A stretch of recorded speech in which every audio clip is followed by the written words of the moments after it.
Olivier, si je pleure lorsque je suis en train d'observer ma douleur, est-ce que je suis en train de guérir? Ou alors, est-ce que je suis encore en train de m'y perdre? Alors, c'est une question qu'un membre de la formation m'a posée, et dans cet audio, dans cette vidéo, je vais tenter d'y répondre. Regarde avec moi pendant un instant. Est-ce que c'est pas toi qui es en train d'observer que quelque chose est en train de sortir? Qui est-ce qui est en train de pleurer? C'est ton corps. Et c'est toi qui es en train d'observer que les pleurs sont en train de sortir, que les larmes sont en train de couler. C'est toi qui observes tout ça. Mais qui est-ce qui est en train de poser la question? Olivier, est-ce que c'est bien? Est-ce que c'est pas bien? D'où est-ce qu'elle vient cette compulsion à vouloir bien faire, à se dire je suis ici, est-ce que ce que je suis en train de faire est juste pour que je puisse arriver là où j'ai envie d'arriver, à savoir la transformation spirituelle, ou le bien-être, ou l'accomplissement, ou la guérison. Qui est-ce qui veut tout ça? Ça aussi, tu l'observes. Il n'y a rien à améliorer. Il n'y a pas à vouloir pleurer ou à ne pas vouloir pleurer. Lorsque ton corps pleure, c'est aussi une manifestation. C'est aussi quelque chose qui se passe. Alors ça se passe à l'extérieur de toi-même, mais c'est quelque chose qui est en train de passer à l'intérieur de ton être. Tu n'as qu'une seule chose à faire. Être. Être en train d'observer ce qui passe sans vouloir le changer.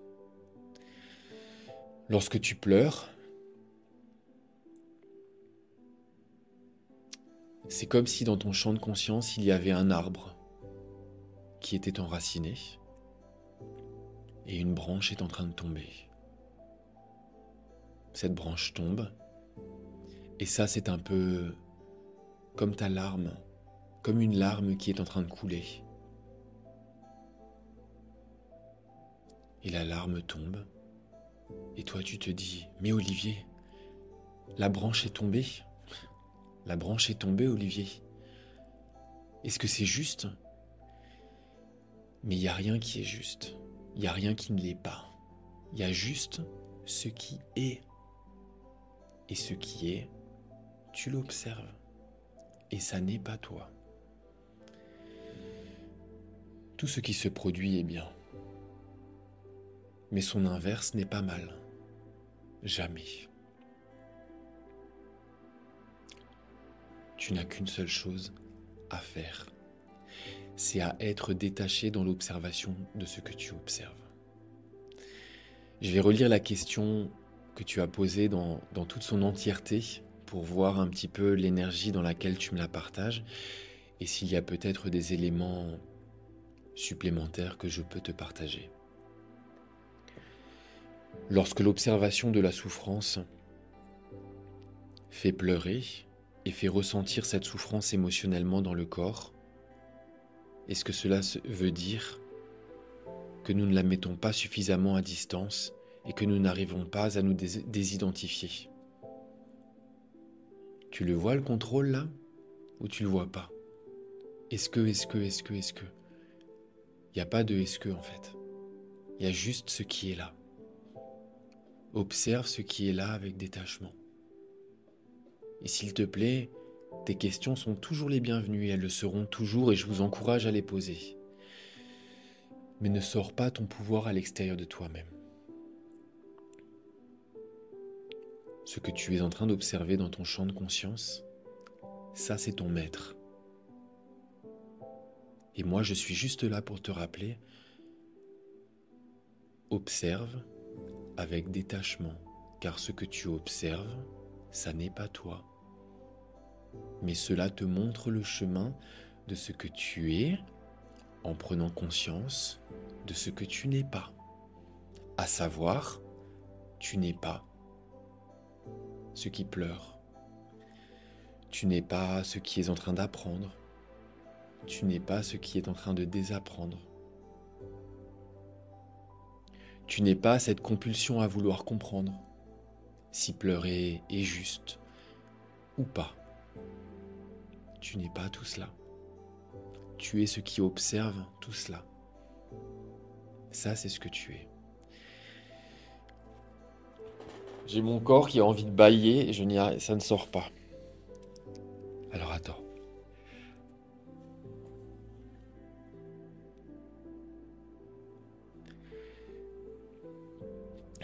Ou est-ce que cela peut être le fait de pleurer n'est qu'une étape normale, faisant partie de la démarche d'acceptation de la souffrance, avant de pouvoir la mettre à distance?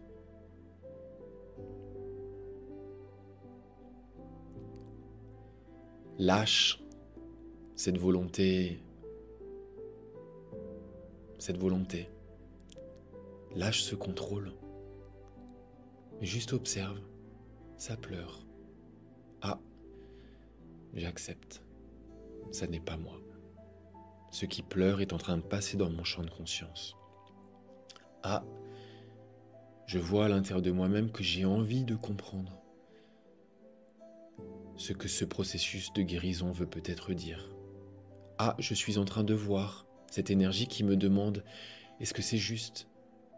Est-ce que c'est approprié? Est-ce que je suis en train de bien faire? Tout ça, ce sont des compulsions à l'intérieur, qui ne sont pas mal, qui ne sont pas bien. Elles sont juste là, ces compulsions. C'est tout.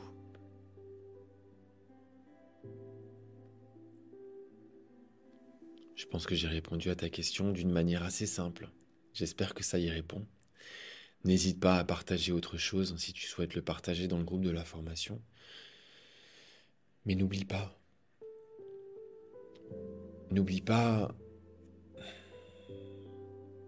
que la vie danse. Mais toi, tu n'es pas ce qui danse. Toi, tu es le réceptacle qui permet à tout ce qui danse de danser. C'est un peu religieux ce que je vais dire, en tout cas par rapport à l'hindouisme, mais c'est la différence entre Shiva et Ishvara. Shiva, donc c'est Dieu chez les hindous, mais sous sa forme la plus pure. La plus pure dans le sens où c'est la représentation immaculée du silence. Celle qui est absolument pure et sans aucune forme. Et il y a Ishvara de l'autre côté. Ishvara, c'est le monde manifesté. Ou alors même, si on va encore un peu plus loin, c'est l'enseignement selon Neville Goddard. Du silence intérieur, de l'homme, du côté masculin, de la conscience et du subconscient. La femme, l'énergie féminine. Les deux vont parfaitement bien ensemble. La femme danse et elle bouge. Et c'est toute l'expulsion de cette vie en fait. Toute cette danse qui est magnifique. Tout ce chaos de l'existence qui est incroyable. Ce sont ces expériences pour lesquelles nous les êtres humains on est venus ici.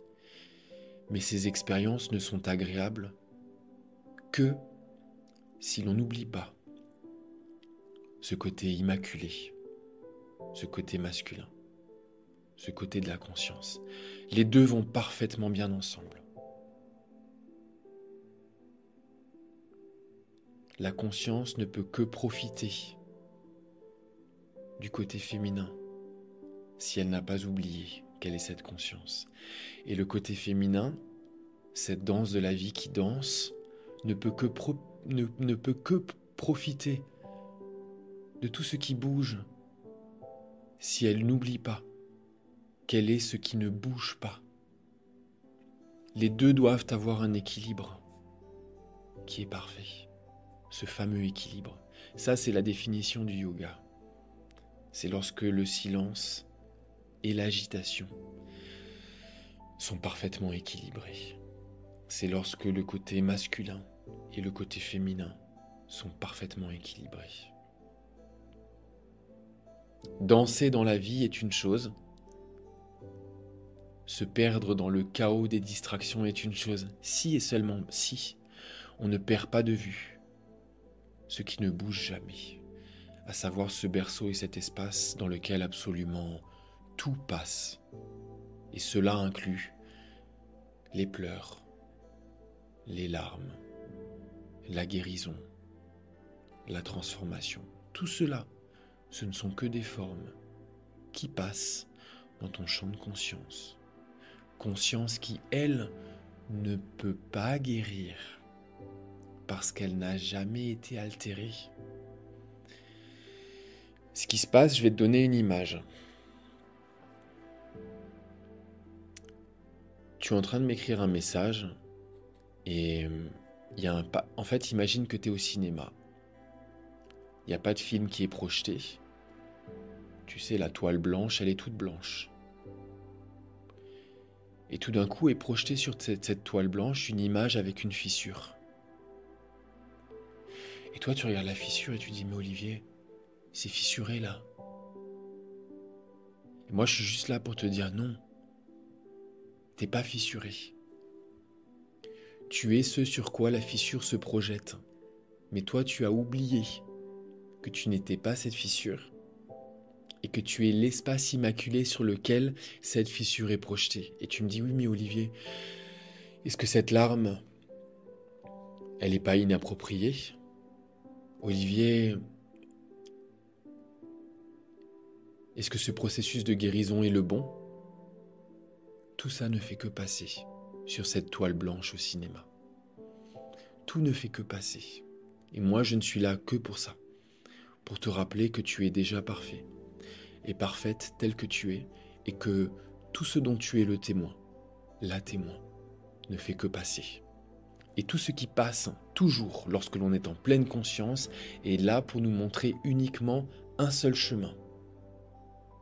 Celui de cette toile blanche qui est immaculée et parfaite. Celui de ton cœur qui est pur et parfait. Mais parce qu'on est complètement calibré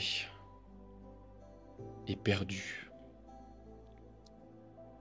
dans cette fissure qui est projetée sur cette toile blanche, alors on se demande si la manière de colmater cette fissure est la bonne.